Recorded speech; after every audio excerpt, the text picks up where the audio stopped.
In the beginning, God created the heavens and earth. The earth was without form and void, and darkness was on the face of the deep. And the Spirit of God was hovering over the face of the waters. Then God said, "Let there be light," and there was light. And God saw the light, that it was good, and God divided the light from the darkness. God called the light day, and the darkness he called night, so that the evening and morning were the first day.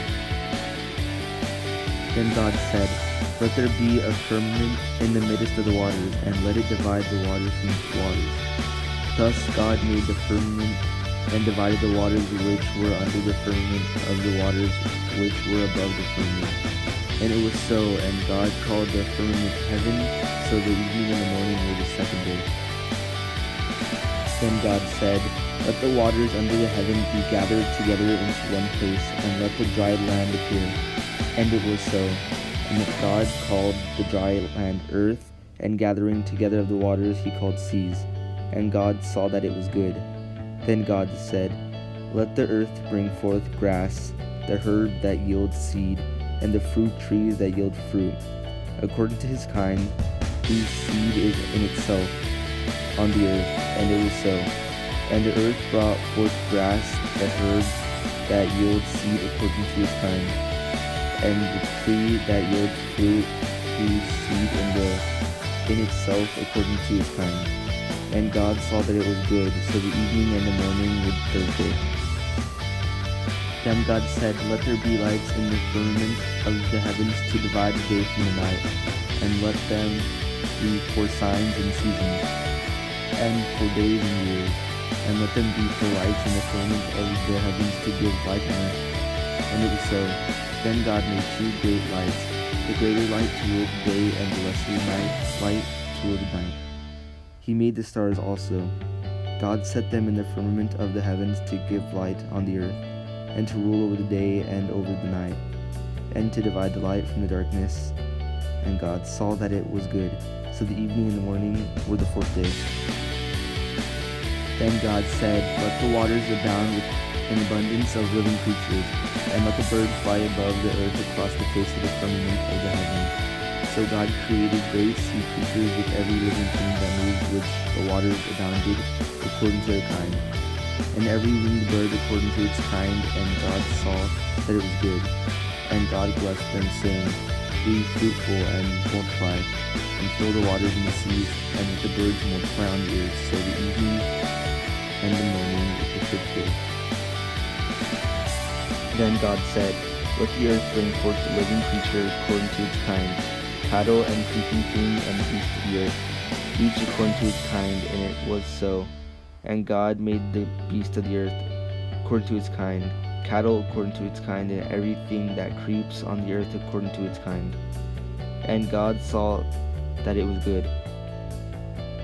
Then God said, "Let us make man in our image, according to our likeness.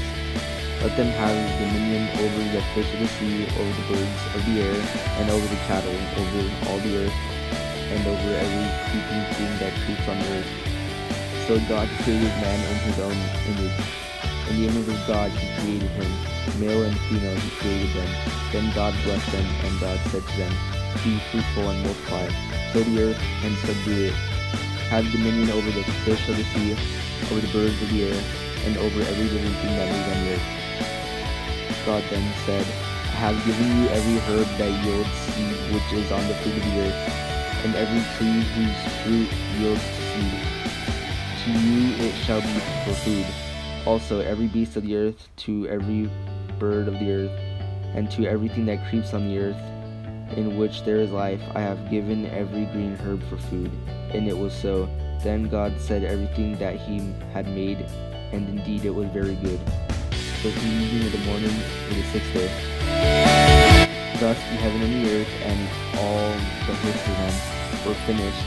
And on the seventh day God ended his work which he had done, and he rested on the seventh day from all his work which he had done. Then God blessed the seventh day and sanctified it, because in it he rested from all his hard work which God had created and made. God created Adam, the first man, and Eve, the first woman, and placed them in a perfect home, the Garden of Eden. In fact, everything about this earth was perfect at the moment in time. Food in the form of fruits and vegetables was plentiful and free for the taking. The garden God created was spectacularly beautiful. Even the animals got along with one another, all of them eating plants at that early stage. God put two important trees in the garden, the tree of life and the tree of knowledge, good and evil. Adam's duties were clear. God told him to tend to the garden and not to eat the fruit of those two trees, or he would die. Adam passed that warning on to his wife. Then Satan entered the garden, disguised as a serpent. He did what he is doing still today. He lied. "You will not surely die," the serpent said to the woman, "for God knows that when you eat of it, your eyes will be opened, and you will be like God, knowing good and evil." Instead of believing God, Eve believed Satan. She ate the fruit and gave some to her husband to eat. Scripture says the eyes of the both of them were opened. They realized they were naked and made hasty coverings from fig leaves. Noah, son of Lamech, was a righteous man, a man who walked with God. He was blameless in a generation whose wickedness and corruption was so great that God was sorry he had created man. One day God had said to Noah, "I have decided to put an end to all flesh, for the earth is filled with lawlessness because of them. I am about to destroy them with the earth. Make yourself an ark of gopher wood. Make it an ark with compartments and cover it inside and out with wood. This is how you shall make it. The length of the ark will be 300 cubits, and its width 50 cubits, and its height 30 cubits. Make an opening for daylight in the ark, and terminate it within a cubit of the top. Put the entrance to the ark and its side, make it with bottom, second, and third banks. I will establish my covenant with you," he added, "and you shall enter the ark with your son, your wife, and your son's wife. And of all that lives of all flesh you shall take two of each into the ark and keep driving it. They shall be male and female, from birds of every kind, cattle of every kind of creeping thing on this earth. Two of each shall come to you to stay alive. For your part, take of everything that is eaten and store it away, to serve as food for you and for them." Abraham was in Haran at age 75 when he got a call from God to leave his home and his family behind and follow God into a strange land that he would give him. Abraham moved south into the land of Canaan, a land inhabited by a warrior people called the Canaanites. He settled temporarily in Shechem and Bethel. God told Abraham his descendants would inherit the Canaanite land. A famine in the land forced Abraham and his family to move on to Egypt, fearful that the Pharaoh would kill Abraham and his beautiful wife. Abraham asked Sarai to pretend she was his sister instead. Pharaoh noticed Sarai and took her as concubine. For this, God struck the Pharaoh with a plague and revealed Sarai's true identity. Angry with Abraham, Pharaoh returned Sarai and asked them to leave Egypt. Abraham left with his carts of wealth. Abraham returned to Canaan with Lot and Sarai. But Lot and Abraham had a dispute over grazing land for their herds. Breaking with tradition, Abraham allowed Lot, the younger of the two, to choose the land he would take.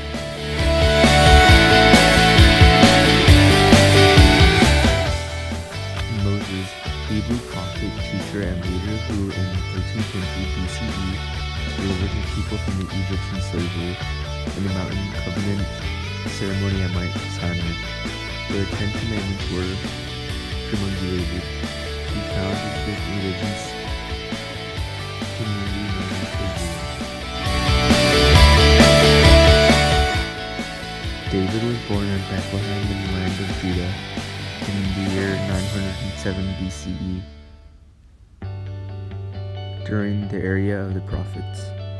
He was the youngest of 7 sons and only 10 generations removed from Judah, one of Jacob's 12 sons. He also a descendant of Ruth, the famous Moabite convert. After the death of Saul, David saw that the time had come for him to emerge from exile and take over the leadership of his people.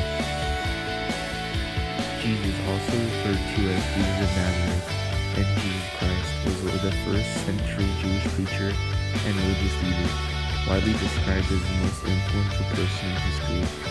He is the central figure of Christianity. Most Christians believe he is an incarnation of God the Son and the later Messiah, prophesied in the Old Testament. Jesus and his 12 disciples met for the first Passover meal, and he gave them his final words of faith. He also foretold of his betrayal by one of the disciples and privately let Judas know it was he. Jesus told Peter that before a rooster crowed the next morning, he would have to deny knowing Jesus 3 times. At the end of the meal, Jesus instituted the Eucharist, which in Christian religion signifies the covenant between God and man.